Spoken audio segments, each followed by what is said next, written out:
गुलाम को मार डाल। अकबर और बीरबल की कहानी। संध्या का समय था। रोज की तरह अकबर बादशाह अपने बाग में दरबारियों के साथ राजकीय विषयों पर विचार विमर्श कर रहे थे कि इतने में तानसेन ने अपनी सारंगी मिलानी शुरू की। सबका ध्यान तानसेन के वाद्य की तरफ आकृष्ट हो गया।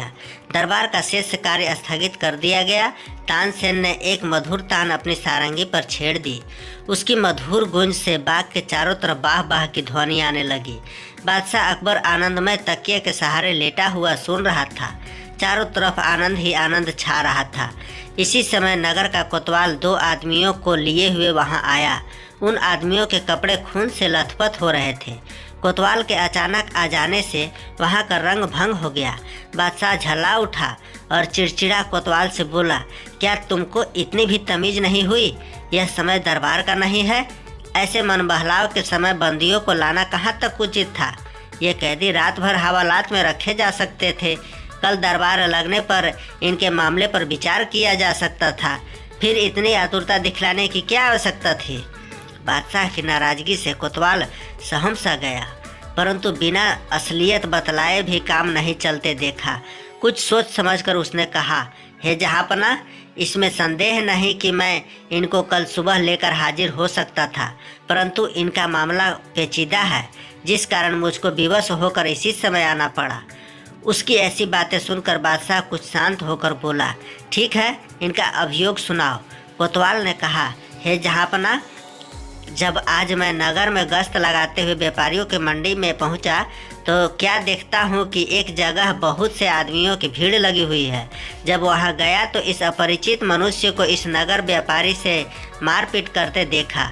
यह अपरिचित मनुष्य नगर व्यापारी को डांट रहा था कि अरे दुष्ट, आज से 5-7 वर्ष पहले तू मेरा दास था और वहाँ से छिपकर भाग गया है। बड़े परिश्रम के बाद आज तू पकड़ में आया है, अब मेरे रुपए अदा कर। इसको डांटते देख नगर व्यापारी बोला, नालायक, दास तो मेरा तू है। तुझे मैं कितने वर्षों से ढूंढ रहा था। भाग्यवश आज तू मेरे हाथ आया है। इनकी आपस की ऐसी लड़ाई देखकर मैं इन्हें गिरफ्तार कर सरकार आपके पास लाया हूँ। अब आपकी जैसी मर्जी हो, इनका फैसला कीजिए। बादशाह ने उनसे सबूत मांगी। नगर सौदागर ने कहा, हे जहाँपना, आज 5 वर्ष का अरसा हुआ है कि मैं अपना नगर ईरान छोड़कर दिल्ली आ बसा हूँ और यह मेरा नौकर इससे 2 वर्ष पहले ही मुझको छोड़कर भाग गया था।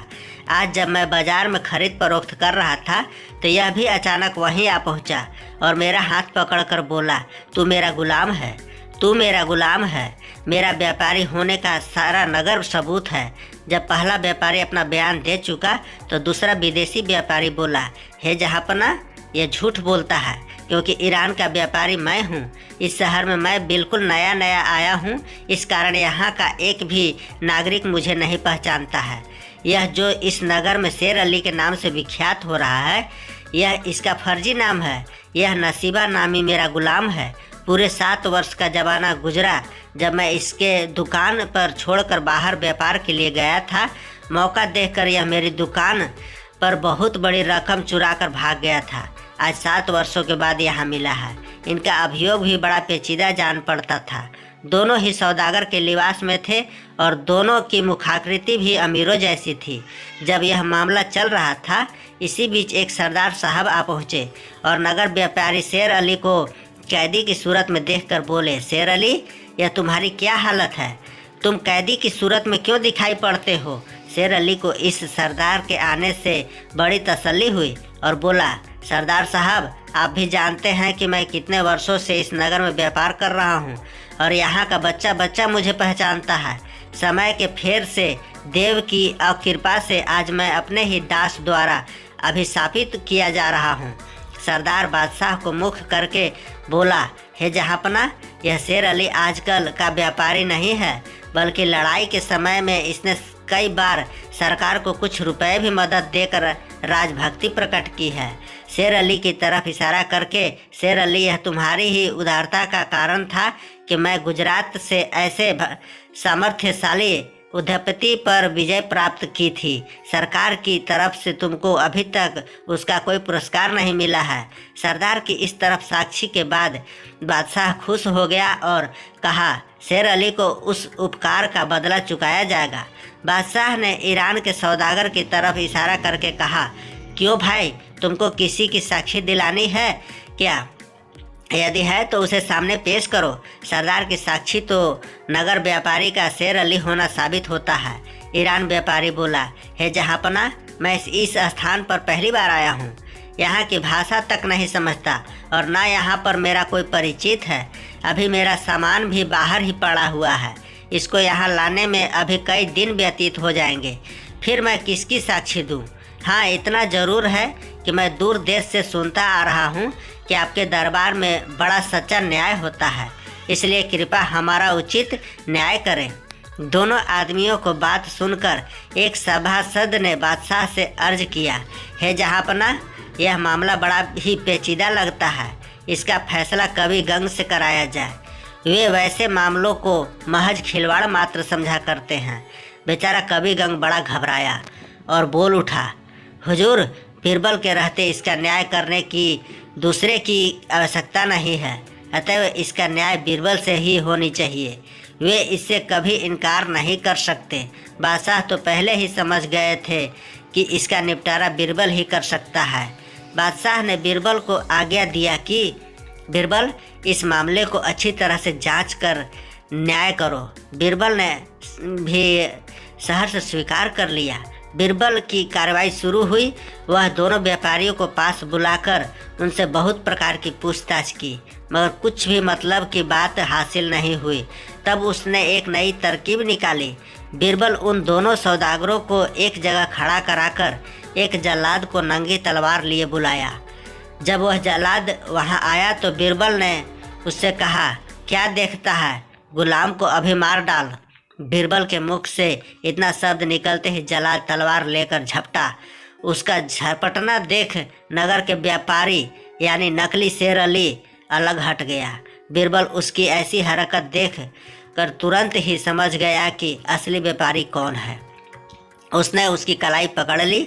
नकली शेर अली ने भी अपना गुलाम होना स्वीकार कर लिया और वह तुरंत कैद कर लिया गया। और दरबारियों के पूछने पर उसने कहा, असल में मैं ही शेर अली का गुलाम था। मेरी आदत धीरे धीरे बिगड़ने लगी। मैं हमेशा से इसे हटाने के ताक में रहता था।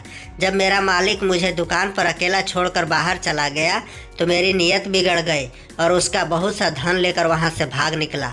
घूमते फिरते यहाँ पहुँचा और उस चोरी के रुपयों से व्यापार करने लगा। चूँकि इस काम में मैंने अपने मालिक के यहाँ से ही सीख लिया था, इस कारण व्यापार चलाने में मुझे कोई परेशानी नहीं हुई और मेरा काम धड़ल्ले से चलने लगा। अब मैं असली शेर अली के नाम से विख्यात हो गया। इतने दिनों के परिश्रम से जो मैंने भारतवर्ष में अपना नाम प्रख्यात किया था, सो आज दैव के प्रकोप से मिट्टी में मिल गया। अब मुझे गुलामी करते नहीं बनेगी, अतएव मुझे प्राण दंड देने की आज्ञा दे दे।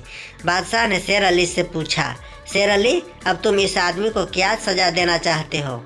शेर अली ने कहा, हे जहाँपना, अब मुझे इसकी कोई ज़रूरत नहीं है। मेरी बात रह गई, अब आप अपने हिसाब से निर्णय ले सकते हैं।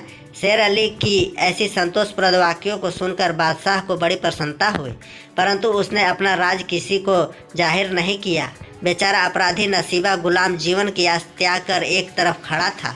बादशाह उसकी तरफ लक्ष्य कर बोला, नसीबा, तुम्हारा अपराध प्राण दंड पाने योग्य है, परंतु तूने मेरे साथ उपकार किया है और मैं अभी तक तुझे उसका कुछ बदला नहीं चुकाया है, इसलिए तुझको जीवन दान देता हूँ और पुरस्कार में तुझे दरबार का एक काम सौंपता हूँ। अब तुम उसी काम के सहारे अपना बाकी का जीवन व्यतीत करना। नसीबा गुलाम खुशी के मारे फूला न समाया और बड़ी प्रसन्नता से उस पद को स्वीकार किया। बादशाह के मन में विचार किया कि इस न्याय में बीरबल ने कमाल किया है, इस कारण से उसको भी कुछ उचित पुरस्कार देना होगा। बादशाह ने 3 पोशाक मंगवाई। उसमें पहली कुछ आभूषणों के साथ असली शेर अली को और दूसरी बीरबल को और तीसरी नसीबा नामी गुलाम को देकर विदा किया। नसीबा शेर अली के चरणों में गिरकर अपने अपराध की माफ़ी मांगी और उसको आदरपूर्वक अपने मकान में ले गया। उसको अपने सारा धन असली शेर अली के हवाले कर दिया। शेर अली बहुत बड़ा व्यापारी था, उसका सारा कारोबार ईमान पर चलता था। उसने विचार किया कि व्यापार से मेरे धन के अतिरिक्त जो कुछ भी नसीबा गुलाम ने अधिक उपार्जन किया है वह उसके परिश्रम की है। उसने अपना असली धन लेकर शेष बचा धन नसीबा के हवाले किया और खुशी खुशी अपने ईरान को लौट गया। दोस्तों, आशा है ये आपको अकबर बीरबल स्टोरी पसंद आई होगी। आप इसे लाइक कर सकते हैं, अपने फ्रेंड्स के साथ शेयर भी कर सकते हैं। मज़ेदार अकबर बीरबल का किस्सा पढ़ने के लिए हमें सब्सक्राइब जरूर कीजिए। धन्यवाद।